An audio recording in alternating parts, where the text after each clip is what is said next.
Hi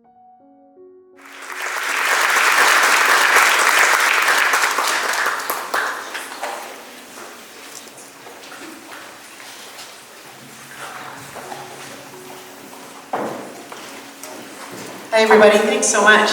You guys look really nice, I just want to say. Goodness, you're all decked out, it's awesome. Is somebody going to be operating a PowerPoint here?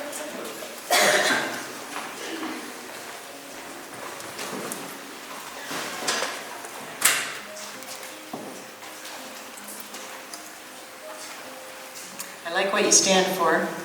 And it is very much the same as what we are doing here in Burnaby. We spend a lot of time talking to people about who's homeless and why, and the fact that this can be any of us. So that idea of those homeless folks, all of those nasty things that people, all the judgment that's involved is just not accurate. So I want to just give you an idea of the true face of homelessness here. Thanks.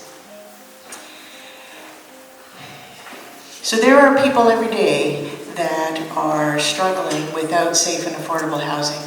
This is somebody's son or daughter, mother, father, grandmother, grandfather. Nobody started their life saying, when I grow up, I want to be homeless. I want to be like this person. And the fact that we have so many people that are struggling with homelessness is a real crisis. The judgment that comes from perfect strangers because somebody is homeless is really debilitating. As you were saying, Ivan, that people assume that because somebody's homeless, they're lazy, they're mentally ill, they're drug addicted. That does such a disservice to people that are resourceful, living without the basics of safe and affordable housing. The people that are visibly homeless make up only 20% of the people that are struggling to live without safe, affordable housing. Okay, move on, please. So when you're absolutely homeless, you're living in extreme poverty. You don't have access to public washrooms. The businesses all have signs on them that say washrooms are for customers only. The signs really need to say washrooms are not for people that are homeless. You are not welcome here. So people are trying to find access to a washroom in a mall or in a public facility. The clothing that people are wearing are all donated clothing. They may or may not be appropriate for the weather. Oftentimes people are wearing clothes that don't necessarily fit, or they're in really poor condition, especially shoes. People are asked to move along all day long, all night long, and they're wearing shoes that may or may not fit. And it was raining earlier today. It rains most of the time except for this past summer. So their feet are wet in shoes that are wet. Maybe there's socks. If there are socks, for sure they're dirty because there's nowhere to launder them. People's feet break down in those shoes. People lose their toes because of fungus, because of those shoes. The nutrition that people are receiving are out of dumpsters, or they're out of the food lines that people are able to go to.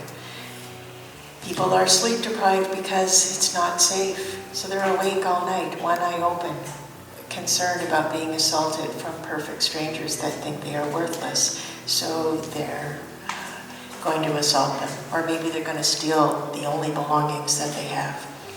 Access to medical care is very difficult. You think about all of the judgment. People don't look the way that we want them to be, and maybe they don't act the way that we want them to be. And so they're in a medical room desperately trying to see a doctor. And there's all this judgment from the people that are around them. And oftentimes, by the time they get in to see that doctor, they are told to go away. When they are like any of us. They are any of us, desperately in need of medical care. Trying to get to any appointments or to see family or to stay connected, you need to either walk or use a bicycle or maybe take transit. But there's no money to take transit. So you're the fare evaders, you're hassled just trying to function. It's kind of like being a leper or having a plague. You are isolated from the rest of society. People literally cross the street and pretend that you're not there. And because people don't have the buffer of safe and affordable housing, their exposure to crime and drugs is way more than the rest of us. It's tough to be homeless and to survive that. So 20%, the people that you visibly see are only 20%. The other 80% are very much hidden. People don't want to be identified as homeless for lots of really good reasons. I'm talking about women and children staying on somebody's couch, or men and children staying on somebody's couch. They don't want anybody to know they're homeless. They don't want anyone taking their child away because they're deemed to be unfit. They don't want all of that judgment. But the situations that people get in, because they don't have safe, affordable housing, are very violent, very dangerous. And their recourse, you have no right to be there, their recourse is to be outside. Young people, lots and lots of young people in high school, in college, in university, working several low-paying jobs, living in places that are not theirs. They have no right to be there.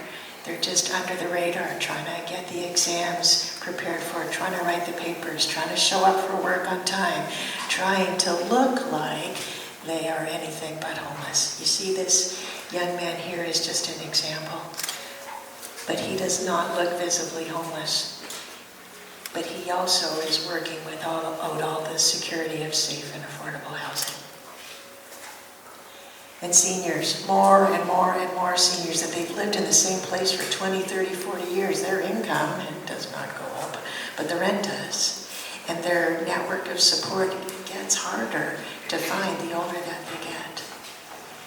So seniors and young people and women and children and families, these are hidden homeless. They make up 80% of the people that are struggling with this issue. These are based on national stats, raising the roof. It's absolutely what we see in Burnaby. And I know it's what is seen in Vancouver as well.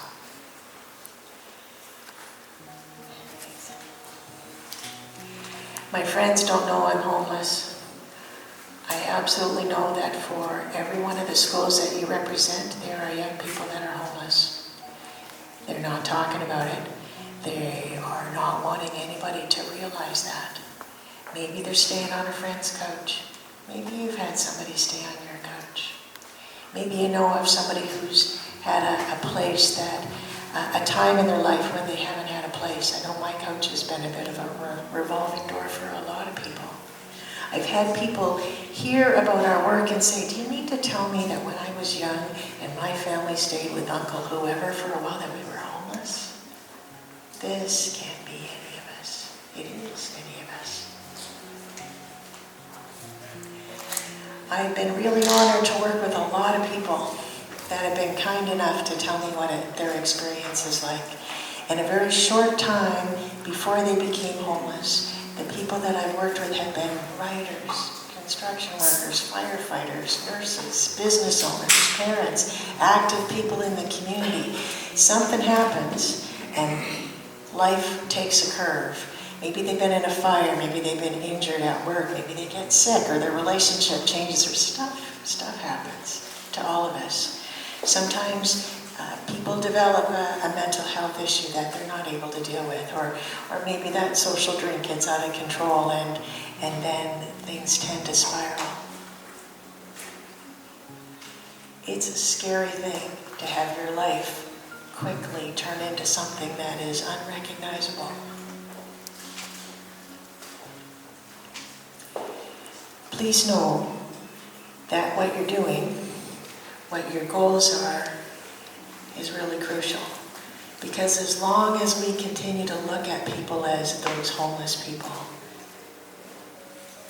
and as long as we don't start to think of people as our neighbors, our friends, our relatives, and that any of us can be homeless, we need to look past that stigma to look at who's really impacted.